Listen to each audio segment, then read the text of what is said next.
This is Charlie. Half of his breakfast always ends up on the floor. And he leaves fur everywhere. That's why I grabbed the Bissell Power Clean Fur Finder. It's cordless, powerful, and actually finds fur you don't even see. Learn more at Bissell.com.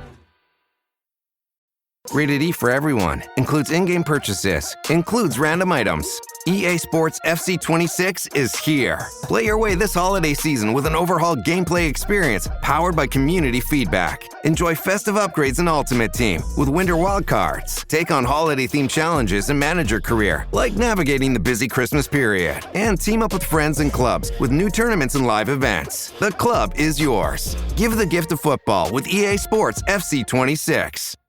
This podcast is brought to you by Carvana. Carvana makes car selling fast and easy from start to finish. Enter your license plate or VIN and get a real offer in seconds, down to the penny. If you accept, Carvana will come pick up your car from your driveway. Or you can drop it off at one of our car vending machines. Either way, you get paid instantly. It's fast, transparent, and 100% online. Car selling that saves your time. That's Carvana. Carvana. Pickup fees may apply.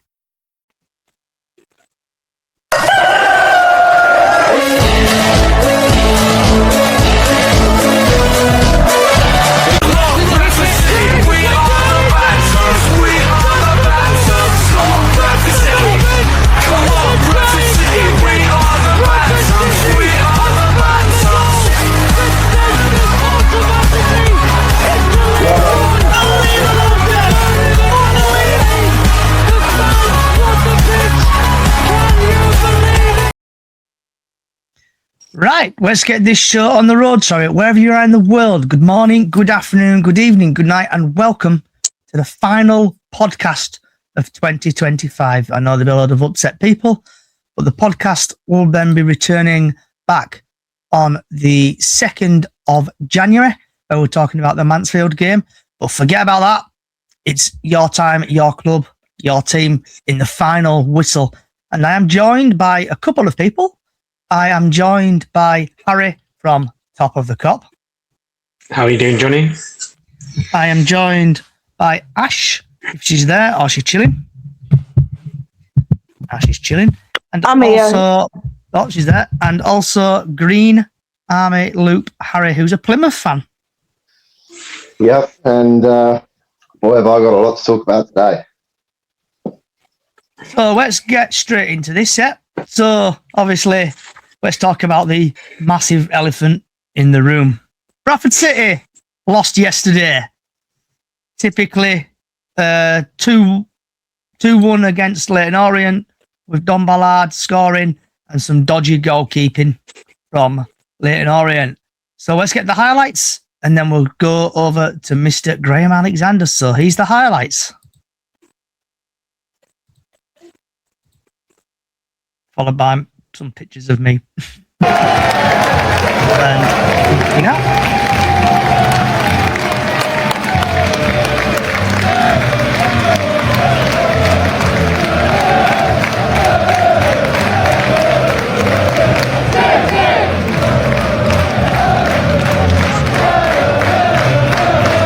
with the ball, far side, infield pass. That's cut out by Max Parrow. Will send a long ball upfield to Stephen Humphreys. The goalkeeper's come out. Humphreys against Simpkin. Humphreys will shoot on the right foot, and it's in. Bradford City take the lead, and they will take every early Christmas gift that Orient will throw at them. The long ball forward. Simpkin, the goalkeeper, committed, and all Stephen Humphreys had to do was show it onto his right foot and strike home to give Bradford City a 16th minute lead here in London. Leyton Orient 0, Bradford City 1. You know what, Louis, I wish I'd said it earlier now. He worried me, the goalkeeper, because he has been out far too often, far too far out of his box for me. And it was, I tell you what, Humphreys was decent on the halfway line, because he could have run offside. Yeah, it's a wonderful kick. The goalkeeper should be nowhere near that, and what he's...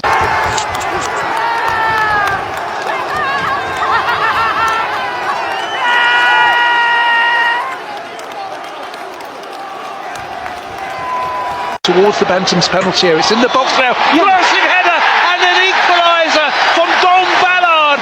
We have played 35 minutes and Leyton Orient are back on terms. Excellent move, fantastic finish. Leyton Orient 1, Bradford City 1. It's remarkable really, Dave, because Bradford have been so dominant.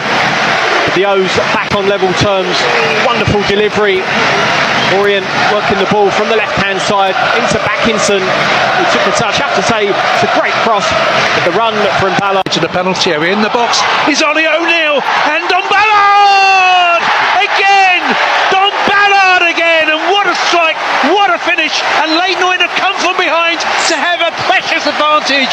It is Leyton Orient 2, Bradford City 1. brilliant work rate from the O's, not allowing Bradford to clear their lines.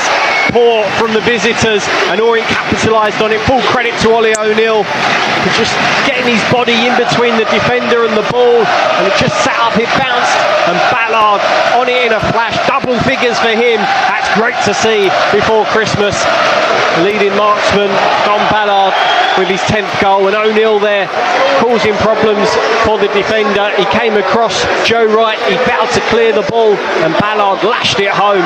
What a remarkable game this has been. And what a finish. Yeah, just again, look at it as it sits there. Just put your laces through it.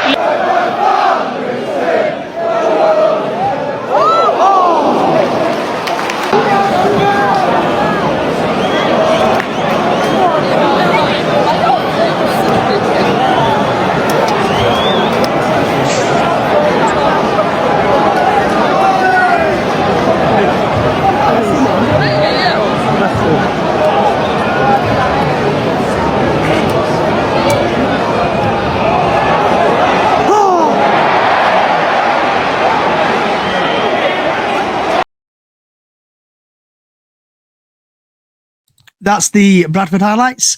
So now I'm going to go over to Mr. Graham Alexander.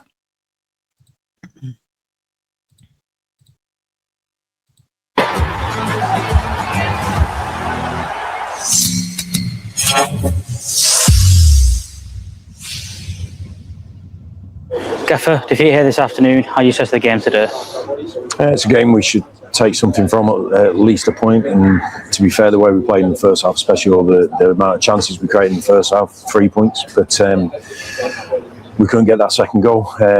We had some really good opportunities today to extend our lead, and didn't take them. Then we've given a really sloppy goal away, the equaliser. We just got we're 4v3 in the middle of the goal, and we don't make any contact with anybody. So the lads got a free header, and then I thought we started the second half really strong again. Had some good opportunities. I think we had one just before they got the second, and the second really we've given them a goal from our own possession, and it's a disappointing way to lose a game, because I think it was a game that was in our control, within our hands. And it's very much unlike us to lose a game, certainly when we've been in the league. Is that even more frustrating when you come away from home to a tough place like Leyton Orient, play so well for maybe 50-60 minutes before they go ahead? Yeah, I think it is, but that's the nature of the game. We talk about all the time about scoring more than your opponent. That's the most important statistic in football, and we haven't done that today yet. But when you look at the performance, we'll be able to take so many positives from that. But you have to be clinical, and then you have to be decisive in defensive actions. And I think we've been like that all season. I think up to today we're the third best defence in the division. Just come off the back of 4 clean sheets, so it's not like we're porous. It's not like we're committing these mistakes week in, week out. So we just have to crack on with our game model, with how we play, because we've shown how many games we can win with that and how many points we can win with that. So it's just disappointing today, because after 20-30 minutes I'm thinking this is a game that we're going to go on with 3 points and a really strong performance. But goals can change the momentum of games, and I think that happens there. Is it just a brusque reminder of how much you have to take your chances when you're on top, as well as how much you have to be on top in those fine margins? Yeah, look, well, I think we deal with the realities of football really well. We don't kid ourselves. We understand that there's 2 sides of the game, that you have to be defensively strong, but you have to have goal threats and you have to have an intent to score. I think we balance those 2 things up really well, and you can see that in our performance. You've got to have a hard edge about you both ends of the pitch, and I think I think we've been really good at that. The results show that. It's just, it's very unlikely. Well, like I said, I can't remember the last time we lost a game when we took the lead in the league and had 11 men on the pitch. So we just have to put it down to experience. What can we do better next time? So we can't just shrug it under the carpet because we had a really good season so far. That's going to sting for a few days, that one, I think, because of the nature of the goals. And that's it as well, though, over the last 18 months, whether the players last season, the players this season, trying to get punched on the nose, like you say, and then respond and come back positively. Yeah, well, look, I think we've shown that so many times, and that's why you get the response that we get from the supporters at the end of the game, even though they've travelled down such a long journey just before Christmas, but they've come down in numbers again, as they always do. But it's a response after a defeat that I say pleasing more, but it makes me proud of what we've created here at the club, between the supporters and the team and vice versa. I think they can see a team that's playing well, they can see a team that is a good team, and they can see a team that performed today. But, we have to have that professional level of just being ruthless, and I think we've been really good at that. But yeah, look, it's just one of those that we have to take on the chin. We can't look at anybody else. You give Leyton Orient credit for staying in the game in the first place and then getting 2 goals, but we know that's a game that we can affect in different ways to make sure we take 3 points next time. And how important is that togetherness that you mentioned there between the supporters and the players, but also showing the players working hard like they do every game to show and maintain that relationship? Yeah, look, I know what supporters want to see minimum from their team. It's a hard-working team that's committed, that plays for the badge, that plays for them, plays for each other, and they see that week in, week out. We don't let ourselves down in that respect. Sometimes we make mistakes and don't win, but certainly on an attitude level, on a commitment level, I don't think anyone can question that. And I think that's why the supporters really sort of connect with the team and each individual within it, because there's a real team ethic there. But you have to have more than that to win games of football. So we have to add what we've had all season.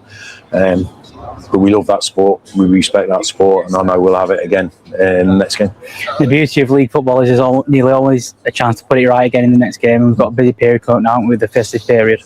Yeah, and I think we need to carry a little bit of that sting and pain into the next game, because we've responded really well to any setbacks this season, last season, shown our true character. I don't expect anything else from the players, but there's certain things that we have to do better if we want better results. But I've got every confidence that the players will do that.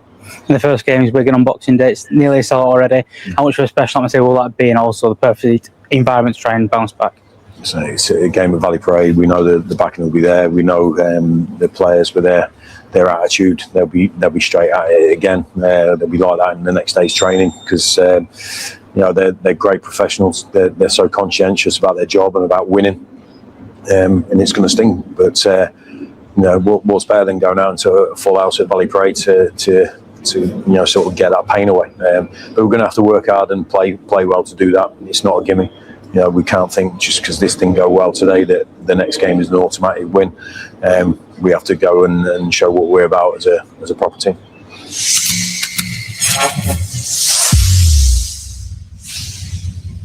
So that was Graham Alexander. Now I'm going to play Richie Welling's Leyton Orient manager.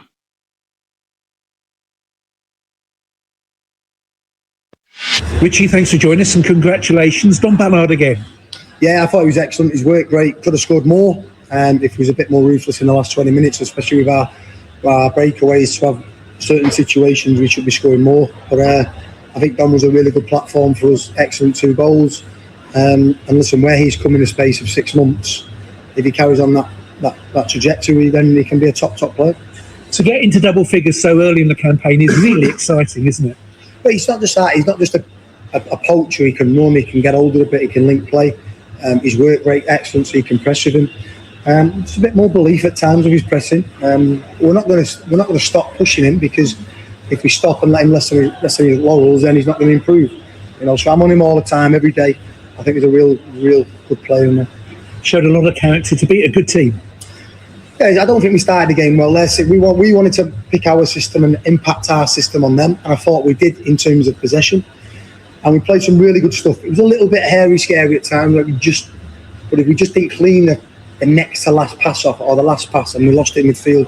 Or when they press with the wingers, with the wing back the way that they do with the 2 10s and the striker, then it can be dangerous if you give the ball away. So we ultimately, but out of possession, they caused a problem, especially Diags onto Halliday, Sarcevic running that space, it caused a big problem. So we had to make a call to make a sub so early, and I think that sub helped us, made us look more solid, but it didn't blunt our passing and moving. I thought we was really good in possession today. It was a mixed first half for Tommy Simpkin. One excellent save, a couple of errors. Yeah, listen, but the main thing is he responded from his mentality today was really, really good. So everybody makes mistakes in life. He didn't mean it. And he sweeped up well for us today. It's something they need to improve if you want to be a top goalkeeper. Now, all top goalkeepers are really good at sweeping up behind the defence. But what I'm really pleased is he made a mistake, he learned from it, and then his mentality got stronger. And obviously, they put in the keeper up at the end for 2 or 3 corners, and he came in, punched a couple, pulled off some good saves. I thought he was outstanding. It wouldn't be an Orient game without a couple of injuries. How's Theo Archibald? Not ideal, because he wanted to give it a go at half time, and the medical staff was comfortable that he was fit to play on. But then when you've made one sub after half an hour and then another after 46 minutes, it's not a great position to be in. But I think it's just a bang in the ribs. So hopefully he'll be okay. And Teo, is he okay? Teo was a tactical. We kept on getting in that side. Don't think we the defensive for the system helped us, and we didn't have the personnel to build as a 4 and go into a 5, because they caused you a problem. They run hard, do the basics really well, and they run hard, and they put bodies on your last line. So if you've not got them spaces covered, or you don't shift quick enough, then it causes you problems. And we didn't do that. I thought that going to a 3 centre backs helped us. The character was evident against the team. I think had gone 385 minutes without conceding in the league. Well, we could have scored a lot more today. They could have scored as well, but we could have scored a lot more, especially in that period where we kept on breaking and we missed chances. But they're a big club, big following. I thought their following was good again today. Obviously at home we've got a lot of supporters as well, and when you get momentum from the previous league, you can use it, and they've certainly done that. So I thought it was a goal threat. I do think that when we probably from 27, 28 minutes we nullified them up until the last probably 15 minutes of the game. I thought it was all in all a good performance. Great atmosphere, and the faithful played their part. It was, and listen, we've suffered some late goals recently, haven't we? And you need to go through them sometimes to get hurt, to then learn from it. And it's probably a good way to win today, because they're pushing, the goalkeeper's coming up, they're pushing against a team that are used to winning. And sometimes you need to go through it and stay positive. We won the ball back loads of times, even though he was pushing us back to break on him. So I think it's a good win for our mentality, for our learning capacity to go forward, and our belief. If we stick to the way that we want to play, then we can be as good as anyone in this league. Games coming thick and fast over the festive period. Will Azim Abdullahi be available? Yeah, Azim nearly made it. He tried to train yesterday, but just had to pull out with his toe. Zek was sub today, but he pulled out ill. TJ's obviously back on the bench today. Is anybody else? Was Charlie okay? He came off? Yeah, he's been ill this week, so he wasn't feeling so great. And then he just run out of puffs, so still got a little bit of chest.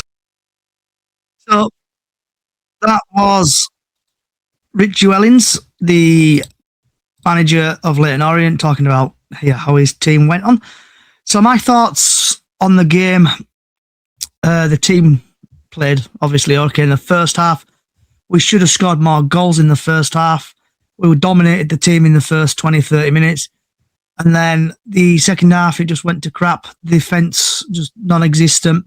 Mistakes from the back, playing out from the back. We shouldn't have played out from the back whatsoever. In them games, just smash it up front. Do not play from the back, and it did cost us. Also, the referee actually played well for once, I think, in my opinion. He did okay. End up losing the game 2-1, but Bradford do need decent players in January transfer. I think my opinion, Cook's probably going to go, Cav's going to go, and other players probably follow. Probably Byrne, Baldwin, and Richardson probably all leaving the club. We need to bring in championship players if we want to come out of this league. So we'll see what happens there. So, Green Army Harry. Yes. So now we're going to just go through League One games. So obviously, I'm just going to go through so Stevenage 2, Burton 2, Wigan 0, Blackpool 2. And then we're going to go on to Doncaster 1, Plymouth 5. Your team. What happened with your team? How have you done that? I'm going to be honest, Johnny. I think we had Coventry's lineup, to be honest, because I never expected us to win 5-1, especially away at Doncaster. That's probably the best result. Well, without a doubt, that is the best result we have had so far this season, and I'm just so happy with how we played yesterday, honestly. Okay, only 10 more presents to wrap. You're almost at the finish line. But first...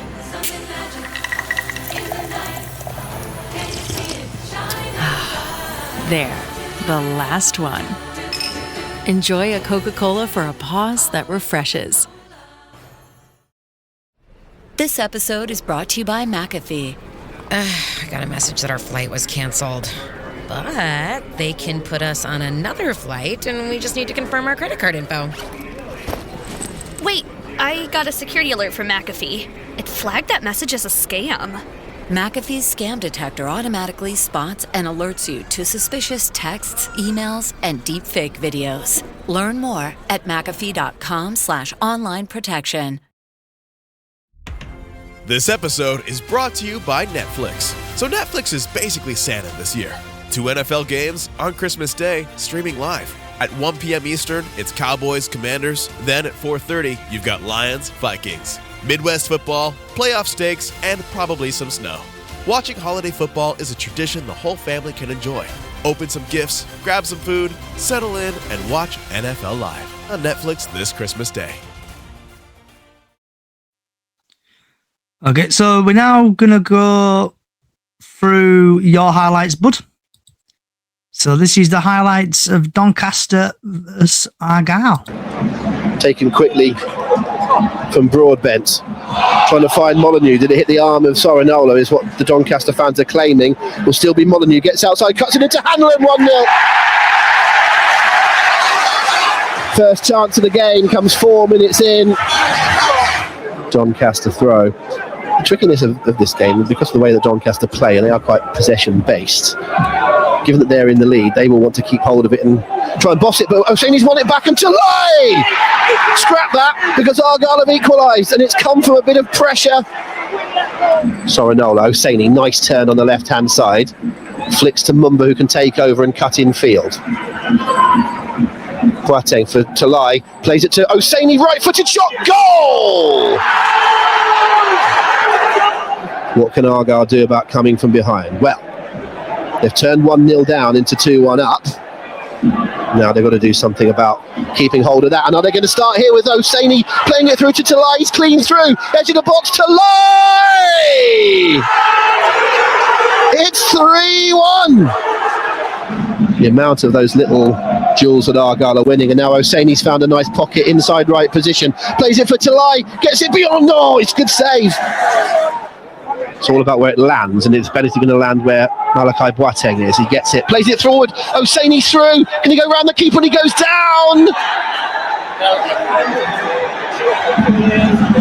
Penalty. Here's Tulay from the spot. Takes a breath. Steps up. Left-footed. Slots it in. And Argyle have a fourth goal. Sorinola on the edge of the box, into Peppel's feet, little layoff for Matti Sorinola, it's blocked, but it might fall eventually to Amici near the penalty spot, scores!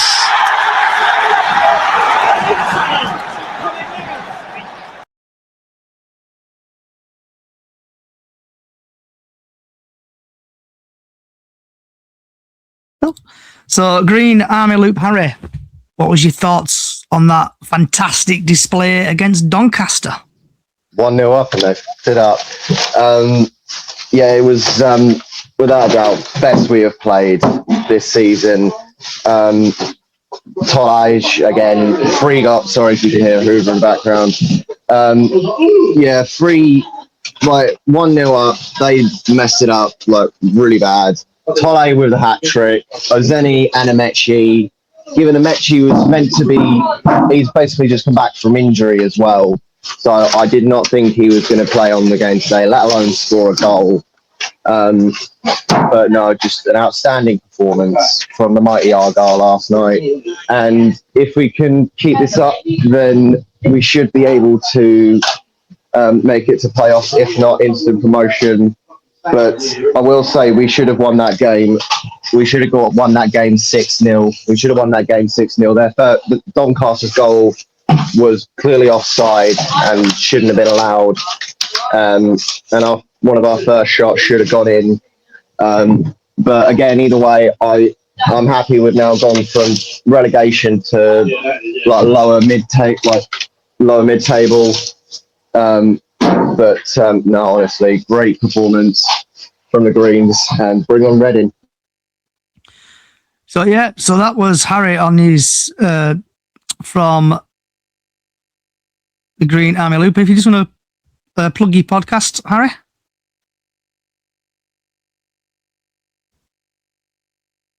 Green Army, Harry. So my podcast is the Green Army Loop, exclusively on Spotify as of now. I will be looking to move platforms at some point. I go live every Tuesday at 5 p.m. live on X. So feel free to drop me a follow on X/Twitter and TikTok at Green Army Loop. I have one more episode left this year talking about the amazing post-match Donny game, pre-match Reading at home for Boxing Day, as well as going over the fixtures in League 1, 2 and Championship for Boxing Day. Okay, so Hixie, I will get to you in the next 5 minutes or so. So we are just going through League 2 and then, League 1, then League 2, and then if we've got time, National League. So then we've had, obviously, Exeter 3, Barnsley 0, Leyton Orient 2, Bradford 1, Lincoln 2, Cardiff 1, Mansfield 1, Stockport 2, Port Vale 0, Peterborough 1, Rotherham 1, Huddersfield 3, Wickham 2, Bolton 1. So then if I just get the league table up. So here's the league table from top to bottom. So we've got Cardiff at the top on 41, Lincoln on 38, Bradford 37, Stevenage 35, Stockport 35 in 5th. In 6th, we've got Bolton on 35.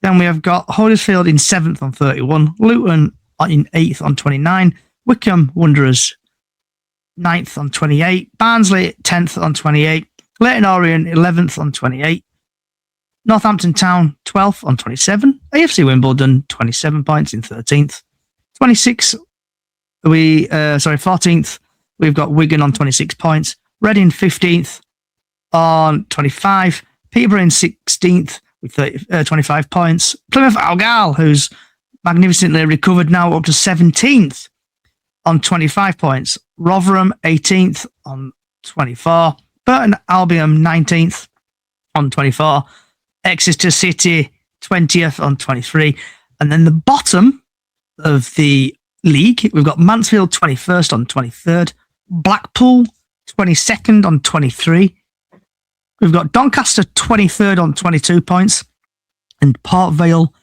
24th on 15 points. So the question I want to ask all of you is, do you think Doncaster should sack Grant McCann?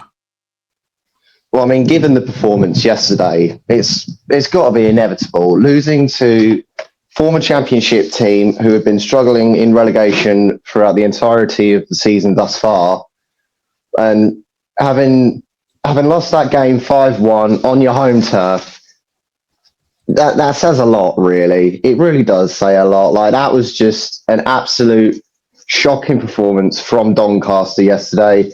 They did try their best, but obviously they did lose. So I'd say, yeah, Doncaster, January transfer, might want to get yourselves a new manager. So then now we are jumping on to League 2. And we've got Bromley 2, Grimsby 0, Notts County 0, Walsall 0. So, top of the cop, Harry. Hello. Leo, so what was your thoughts on your game? Dreadful.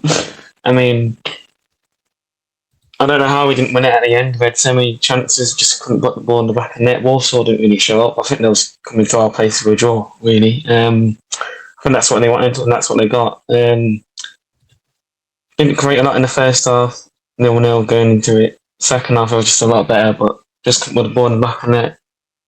That simple, really. And Hixie, are you here, mate? I am, Paul. Can you hear me okay? Yeah, I can hear you, mate. You're coming through loud and clear. So obviously you played Harry's team yesterday, Notts County. What was your thoughts from your perspective of the game?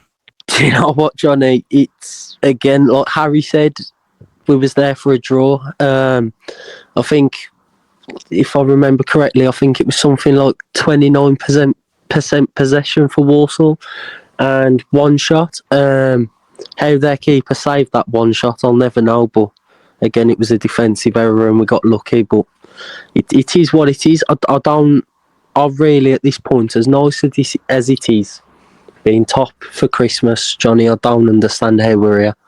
Like the team that I saw yesterday, and even Gateshead, you go to Gateshead in the FA Cup, and I think it was something like 34% possession against the non-league team. It's shambolic.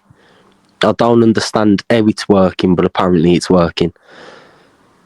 So next up, I'm going to play your highlights.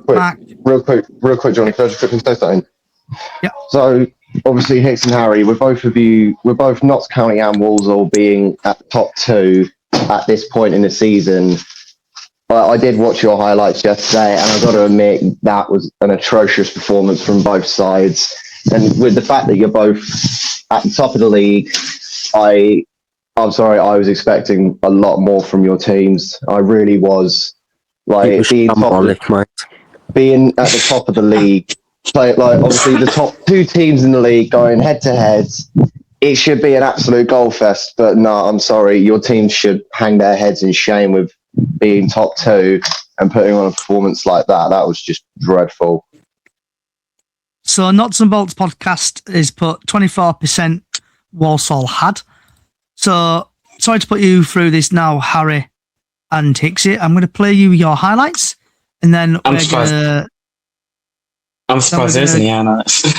Yeah, so then, yeah, it's 2 minutes long, these highlights. I don't know where they've got them from, but so then after I've played the highlights, I'm going to play, obviously, your manager, Harry, and then we'll get your thoughts on that. And then Hixie, I'll get your thoughts on your manager, what he has said. So, I need to do that. Play this. Jetta heading towards the Walsall penalty area. Looked as though he was fouled too. The effort on goal does zip through and flies past the post and wide.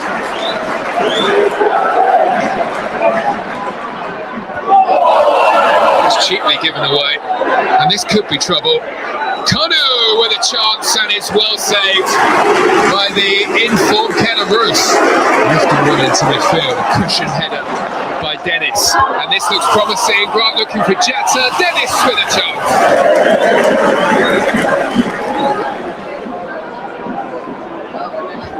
This corner is taken short. Bennett's using his pace, cuts it back. Big chance to go for it. Curry arrives to deliver the ball in. It's a very good one as well. It needed the header away.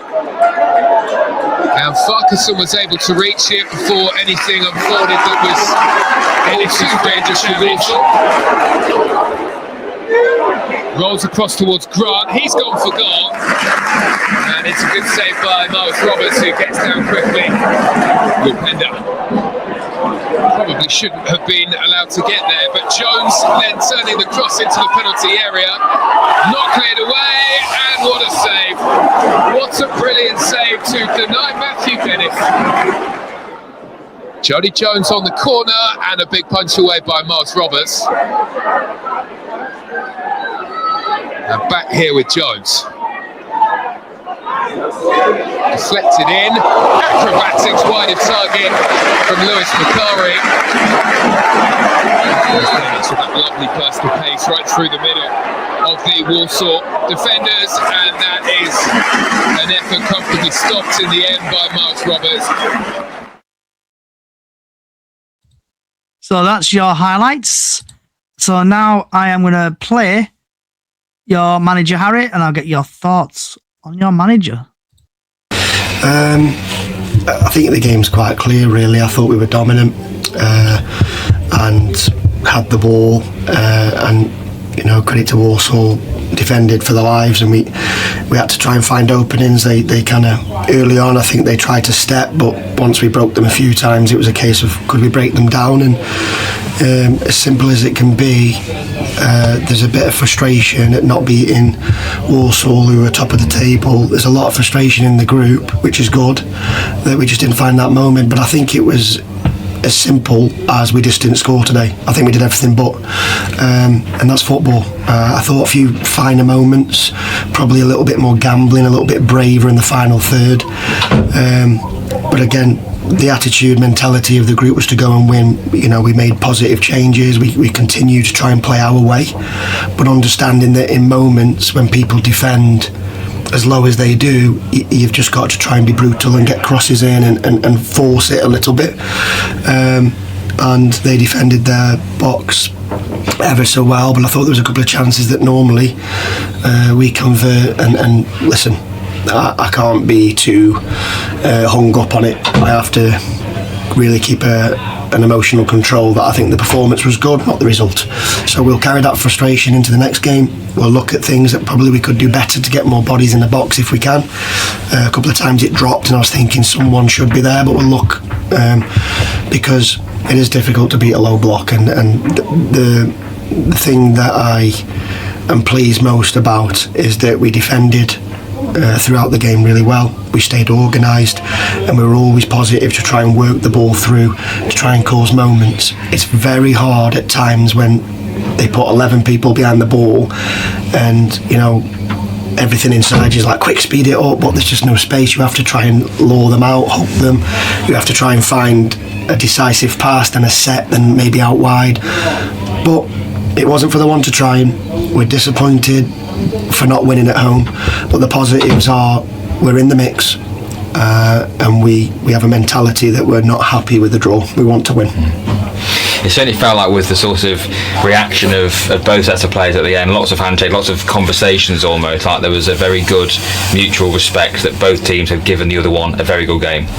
Yeah, absolutely. They're there for a reason, and we wanted to take it from them. Make no bones about that. So that's the objective now for the next 3 or 4 weeks, no matter who it is. The league's tough. I think there'll be loads of up and downs to come with maybe 7 or 8 teams, even more probably. So we've just got to remember what we are as a football club, how we want to conduct ourselves in the next 4 or 5 games, and use that performance level as a marker, and just get the smaller things, the small the next pieces. We've scored a really good amount of goals, so I'm not concerned that we're not scoring goals. We are.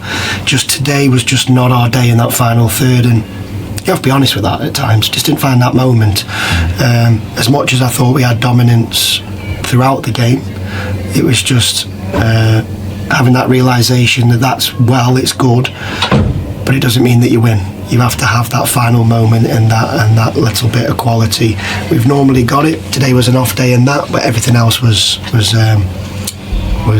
satisfactory. Ollie Norburn won the man of the match. I think it could have gone to him equally. Tom Yorpenda, just as a central midfield pairing, particularly when a couple of weeks ago neither of them were really in that position with Matt Palmer and Scott Robertson. So for them to have come in and played really well as a partnership, what did you make of them? I think that sometimes throughout the course of the last few weeks, what you're seeing is a window into how we work and how we train and how we conduct ourselves on a daily basis. We have daily habits that I insist on, and that's staying ready, staying fit, pushing the people that are in the team. We want a group that are not happy when they're not playing. We don't want them high-fiving, going, I like this. No. Support your teammates, but have that inner drive to get on the field. Both of them have that. we have it all over the group, and it's the next up mentality. You know, obviously Skipper is coming back now, he's closing in on it. Robbo unfortunately picked up something, so Ollie stepped in, started, and I think has been fantastic for us and for me. And on that point with both of those midfield players, and I could name a few today, I thought the defensive line handled Canu's pace and power very well, because he's good, and the physicality of Matt and Presley. So lots of really good individual stuff that we're pleased with, but also the recognition of we've found the way in the last 3 or 4 games to win. Didn't find it today, so just talk about it, be honest, and try and improve. So, top of the cup, Harry, what was your thoughts on your manager there? I mean, personally, I just think he speaks the truth. I mean, we did create a lot of chances. Obviously, just couldn't find the back of the net. We did defend with every man behind the ball, I thought, throughout the whole game. He just speaks the truth. I mean, we are weak in that midfield where obviously our captain's out, Webbo's out, and our key players are out, so more players have to step in those positions to pick up wins at the right stages of the moment. But yeah, Walsall, they are a good side. Obviously, that player that you've mentioned, he does have a lot of pace. I mean, I think the shot that he had was our mistake, where I think Norburn passed it to him. He had a one-on-one with the goalkeeper. I don't know how he didn't score, but it was a good save from Bruce. I mean, it's a good point in the right direction if we want to go up at the end of the season. So you have to take it on the chin, move on to the next game. Okay, so Hicksy, I'm going to play yours now, but we are running out a little bit of time. So I'm going to play about 3 minutes of this, bud, and then we'll get your thoughts on it. For joining us after a 0-0 draw away at Notts County. In not so shocking news, it was a very close game between the top two. Talk us through it. It was a tough game, really tough. I thought opening start of the game, there was a couple of shifts in the way that the game was. Daniel looked like a real threat. Probably had one of a game of very few chances, but that was our big moment in the game, if you like, and then maybe you're wanting that to fall to Jammer. So that was our side of things. I think it was one of them games where we just looked a little bit energyless today in the way that we normally play. There's a few bugs around the camp. Jammer was dead on his feet, Flinty exactly the same. There's quite a few of the lads that were nursing illness, but it just felt like we didn't have that energy that we normally have within the team, and that kind of contributed then to having large spells out of possession, which then we didn't. I thought we managed them very, very well, but just not our usual high energy. There was a hell of a lot of work. I thought the lads worked incredibly hard for each other and for the team, and I don't think they had loads of chances. I don't think it was that. I think Miles made a good save, and we defended our box brilliantly. As a team, everyone defending their box brilliantly, but it just felt like we were just a little bit not to our usual level of energy today. That's probably the biggest thing I'd say, which then contributed to us when we were in possession. We weren't quite brave enough and bright enough and proactive enough to move the football, to get on the ball more for the ways that.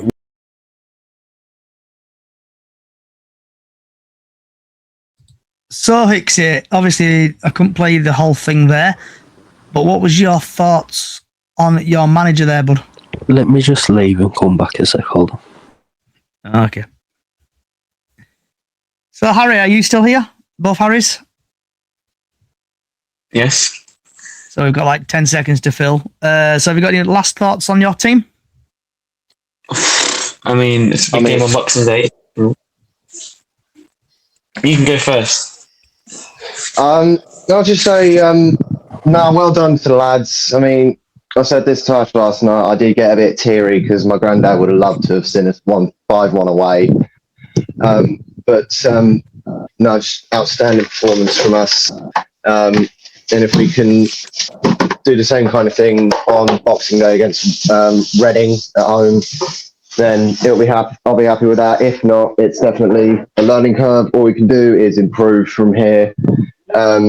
But well played from all teams this weekend. Whether you lost, whether you won, whether you draw, just amazing performances.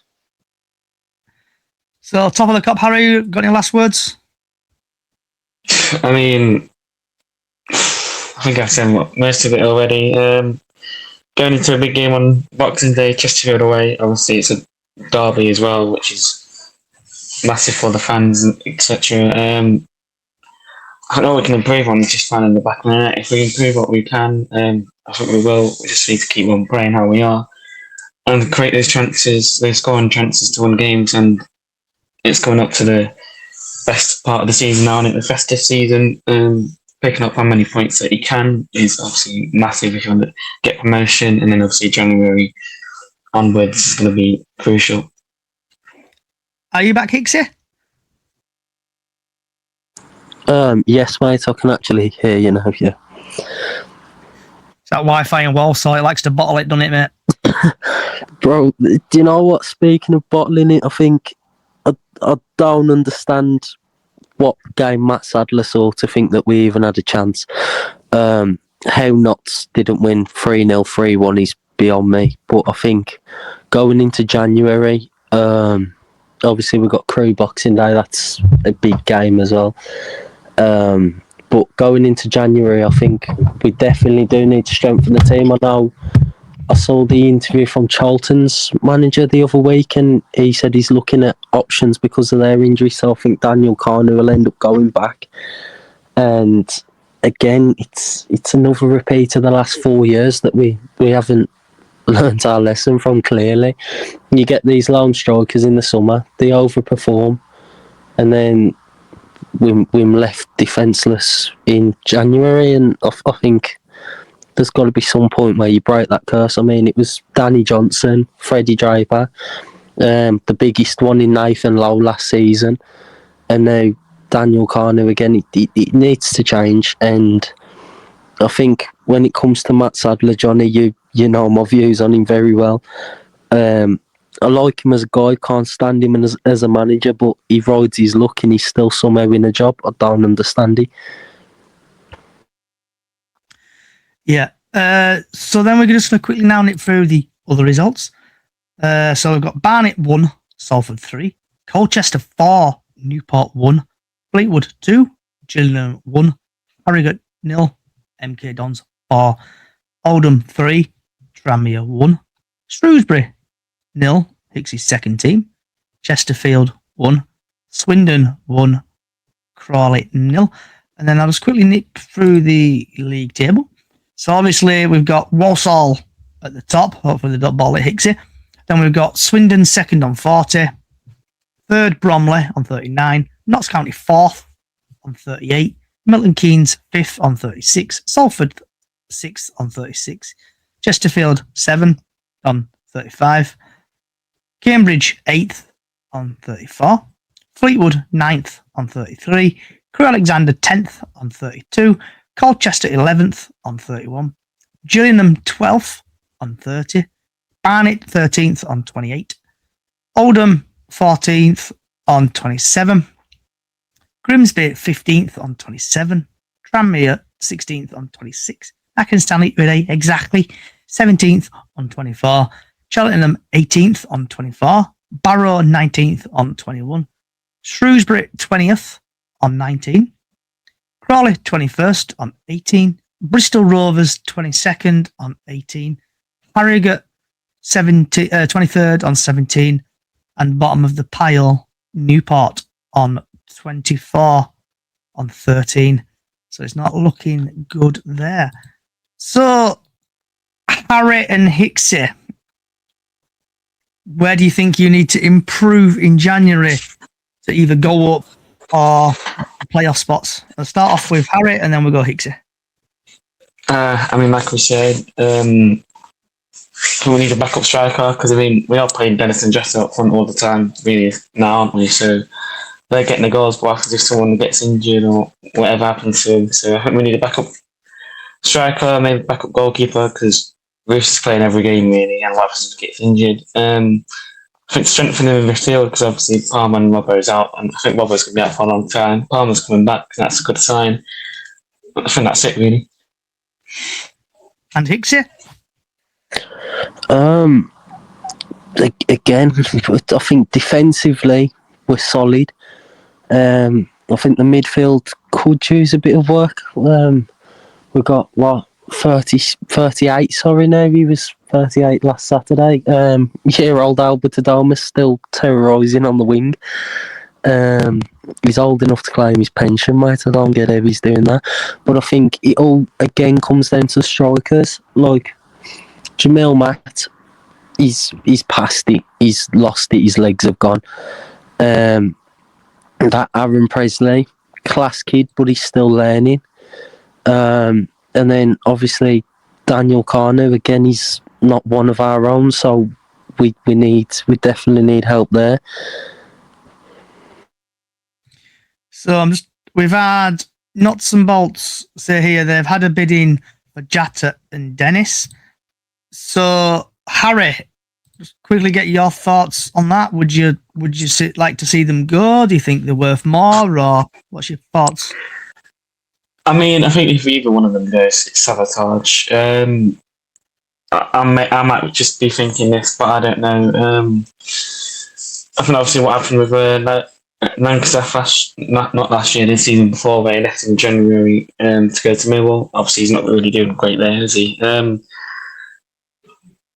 mean, I don't know if we sell him for like $1 million or something. Are we going to invest in that in other positions? Who knows? Because over the recent seasons, we've just been getting players from that National League, not really experienced, and yeah, I don't know. Hopefully not, because they are scoring goals for us. Them two, they are second in the thing for most goals scored as a pair in 18, I think, with Haaland and Foden in first. So hopefully they don't go, and yeah, hopefully they don't. Yep. So to National League, we had Boston from yesterday. Boston 0, Aldershot 2, Working 9 till 5 1, Scunthorpe 2, Tamworth 2, Southend 1, York City 4, Truro City 0, Yeovil 0, and Forest Green 2. And I know in the National League today there is obviously some live games today. So the following is half time.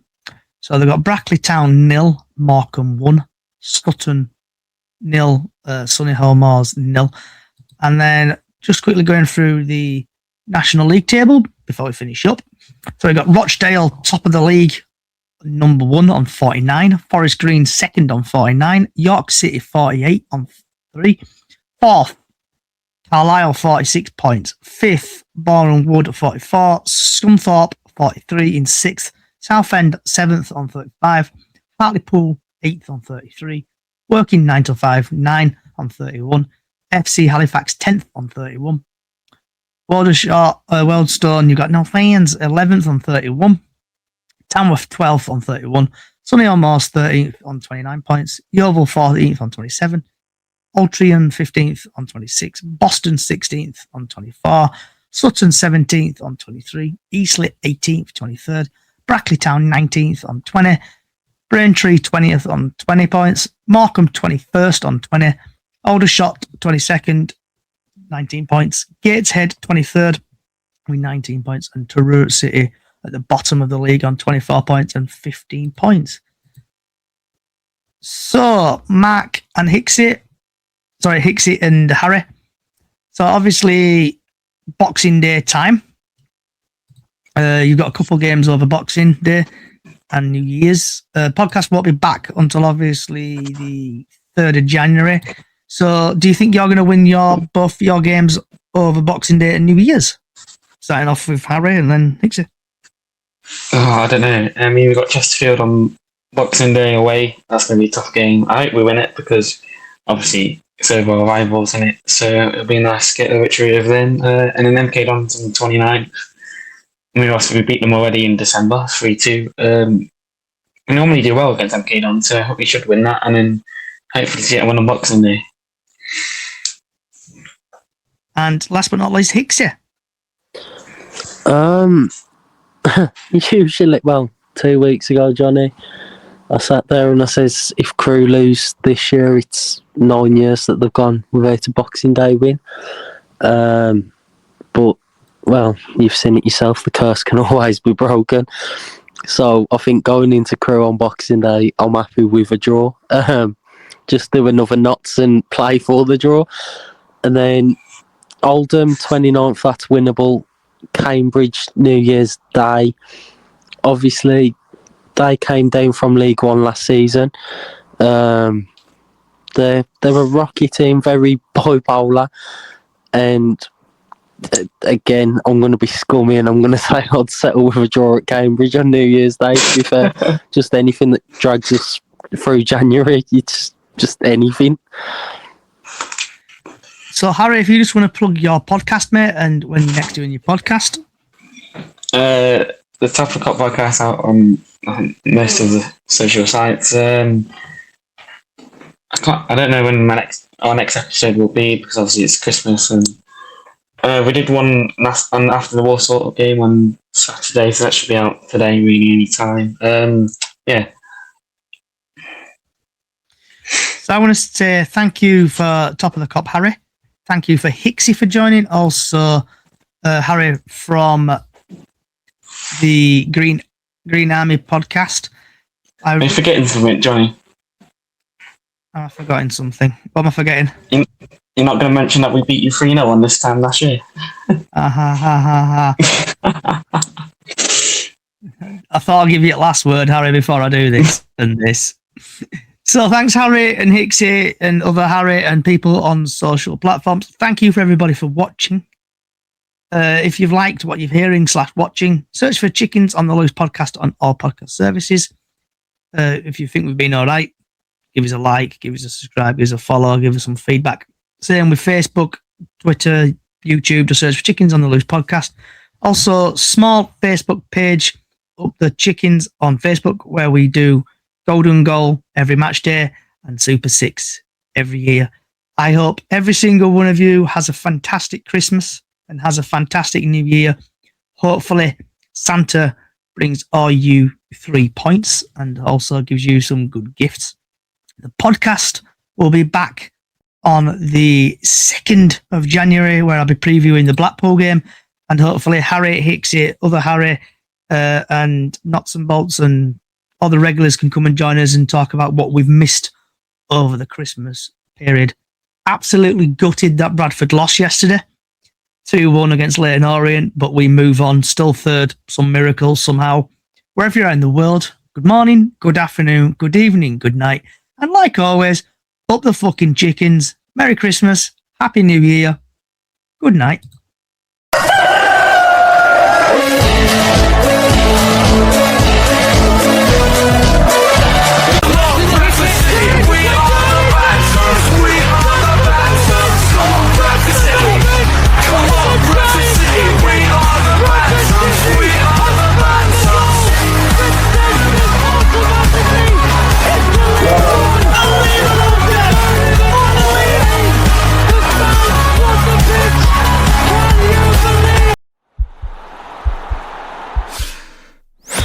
This podcast is part of the Sports Social Podcast Network.